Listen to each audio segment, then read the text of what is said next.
కామారెడ్డి జిల్లా భవానీపేటని డెంగ్యూ వణికిస్తోంది. రోజు రోజుకు కేసుల సంఖ్య పెరుగుతూనే ఉంది. గత 15 రోజులుగా ఊరూరంతా మంచం పట్టింది. ఇంటికొకరు విష జ్వరాలతో బాధపడుతున్నారు. డెంగ్యూ నిర్ధారణ అయిన వారు ప్రభుత్వాసుపత్రిలో చికిత్స పొందుతున్నారు. ఇంత జరుగుతున్నా వైద్యారోగ్య శాఖ అధికారులు పట్టించుకోవడం లేదని ఆగ్రహం వ్యక్తం చేస్తున్నారు. ఇప్పటికీ కనీసం హెల్త్ క్యాంప్ కూడా ఏర్పాటు చేయలేదని ఆవేదన వ్యక్తం చేస్తున్నారు. మరిన్ని వివరాలు మా కరెస్పాండెంట్ దివాకర్ అందిస్తారు. కామారెడ్డి జిల్లాలో డెంగ్యూ వ్యాధి విజృంభిస్తుంది. పాల్వంచ మండలం భవానీపేటలో బాధితుల సంఖ్య రోజు రోజుకు పెరుగుతుంది. విష జ్వరాల వల్ల ఈ గ్రామంలో ఇంటికొకరు మంచం పట్టిన పరిస్థితి. మనం ప్రస్తుతం ఊర్లో ఉన్నాం. ప్రతి ఇంట్లో ఒక బాధితులు కనిపిస్తున్నారు. విష జ్వరాలతో గ్రామంలో ప్రజలు తీవ్ర ఇబ్బందులను ఎదుర్కొంటున్నారు.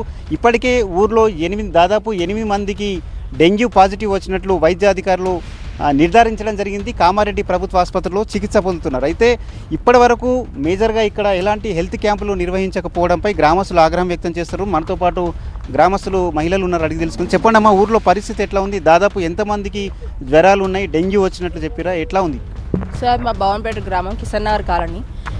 ఇంతవరకు 70 ఇండ్లు ఉన్నాయి సార్. 70 ఇండ్లలో ప్రతి ఒక్కరికి ఇద్దరికి జ్వరాలతోటి బాధపడుతూ ఉన్నారు. ఎవరికి సరైన సౌకర్యం లేకపోవడం వల్ల గవర్నమెంట్ హాస్పిటల్కి వెళ్ళడము, ప్రైవేట్ హాస్పిటల్కి వెళ్ళడము, అక్కడ సరిగ్గా పట్టించుకోకపోవడము. గవర్నమెంట్ హాస్పిటల్ అయితే మొన్న సరిగ్గా పట్టించుకోవడం వల్ల ఒక ఆమె చనిపోయింది. ఇంకొకరు దాదాపుగా బాధితులు కనిపిస్తారు, విష జ్వరాలతో బాధపడుతున్నారు. మీరు అధికారులకు కానీ నాయకులకు కానీ ఏం చెప్తారు? సార్ వాళ్ళకి ఏం చెప్తాం సార్, మాకంటూ కొంచెం హెల్ప్ చేయండి. ఆర్థికంగా ఎవరికి పరిస్థితి బాగాలేదు ఇప్పుడు ఆర్థికంగా మాత్రం. అందుకు మాకు ఫ్రీగా కొంచెం హెల్ప్ క్యాంప్ పెడితే మేము ఆరోగ్యపరంగా బాగుంటాం. మా పనులేవో మేము చేసుకోవాలి కదా సార్. జీవనం మధ్యతరగతి వాళ్ళం మేము.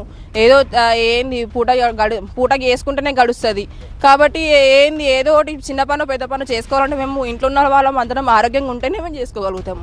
ఒకరు బాగాలేకపోయినా, ఇద్దరు బాగాలేకపోయినా హాస్పిటల్ పట్టుకొని తిరగాలంటే ఇంకొకరు ఆ పనికి వెళ్ళకుండా సప్పనిలేక కూర్చొని వాళ్ళతోటే ఉండాల్సి వస్తుంది.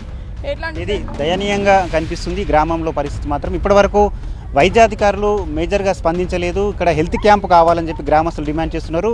గ్రామంలో ఎటు చూసినా కానీ అపరిశుభ్రత వాతావరణం కనిపిస్తుంది. దీనివల్లనే విష జ్వరాలు, డెంగ్యూ జ్వరం విజృంభిస్తుందని చెప్పి గ్రామస్తులు ఆగ్రహం వ్యక్తం చేస్తున్నారు. ఇప్పటికైనా అధికారులు స్పందించాలని చెప్పి ఇక్కడ ఉన్నటువంటి భవానీపేట గ్రామస్తులు డిమాండ్ చేస్తున్నారు. కెమెరా పర్సన్ అరవింద్తో దివాకర్, TV9 నిజామాబాద్.